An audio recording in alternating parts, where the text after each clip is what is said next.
High friends, welcome to all my mini blog. हा mini blog आहे अंगारकी संकष्टीचा. श्रावण महिन्यातली मंगळवारी आलेली ही अंगारकी संकष्टी चतुर्थी खूप पवित्र मानली जाते. अशा या पावन पवित्र अंगारक संकष्टीचा उपवास पकडणे म्हणजे तुम्हाला 21 संकष्टीच्या उपवासाचं फळ मिळतं असे मानले जाते. त्यानिमित्तानं आम्ही दुपारीच श्रीशाला क्लासला सोडून मी आणि श्रेणीशीकडे आलो सूर्यमुखी गणपती मंदिरामध्ये गणपतीचं दर्शन घेण्यासाठी. या मंदिराच्या परिसरामध्येच दुर्वा होत्या, तेव्हा त्या दुर्वा थोड्याफार मी काढल्या. कारण मला दुर्वा गणपतीला वाहायच्या होत्या आणि मंदिरामध्ये गेल्यानंतर खूप छान सुंदर भजन चाललं होतं. बघून मनाला खूप प्रसन्न वाटलं.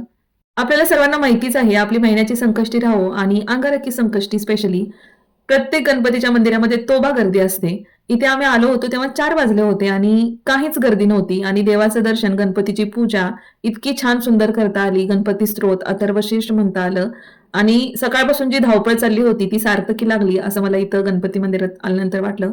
मनाला खूपच प्रसन्न वाटत होतं.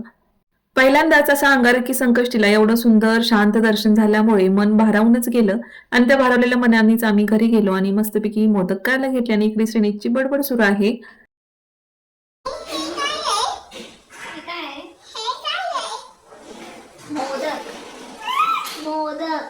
इकडे आज भरपूर मोदक, मसाला वांगी, वरण भात, चपाती असं केलं होतं. देवाला नैवेद्य दाखवला, आरती केली.